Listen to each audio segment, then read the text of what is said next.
La proposition de résolution qui nous est présentée aujourd'hui pose un certain nombre d'enjeux au moment où nous célébrons les 50 ans de l'acte final d'Helsinki. Cependant, elle est aussi malheureusement un exemple flagrant du deux poids deux mesures. Un deux poids deux mesures qui acte la mort du droit international et n'est pas à la hauteur des enjeux qui se trouvent face à nous. Cette résolution qui, dans son point 1, rappelle les principes des accords d'Helsinki, dont, entre autres, l'inviolabilité des frontières, la défense des droits de l'homme et de la sécurité internationale, nous amène à condamner avec raison l'agression russe sur l'Ukraine sur plus de 15 points.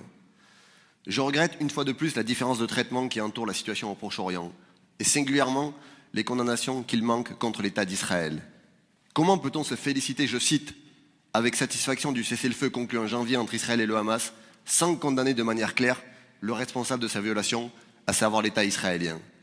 Depuis 20 mois, Israël exécute, organise et planifie un génocide à Gaza, affame une population sans défense et pousse l'horreur jusqu'à tirer sur des Palestiniens venus chercher de l'aide alimentaire.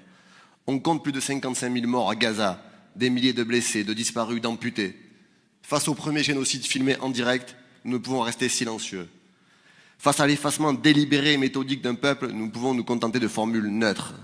Alors que l'ONU et les instances internationales sont aujourd'hui attaquées, l'OSCE doit parler d'une voix forte, au service des peuples et de la paix. Comment parler du droit d'Israël à se défendre alors que Netanyahou vient de bombarder son 4e pays d'affilée, multipliant les crimes de guerre? Comment être crédible quand on parle de l'importance du respect du droit international et de l'instabilité persistante au Moyen-Orient, sans jamais pointer la responsabilité de l'État d'Israël? Notre résolution doit appeler l'ensemble des États membres de l'OSCE à respecter le mandat d'arrêt émis par la Cour pénale internationale à l'encontre de Benjamin Netanyahou et Yoav Gallant.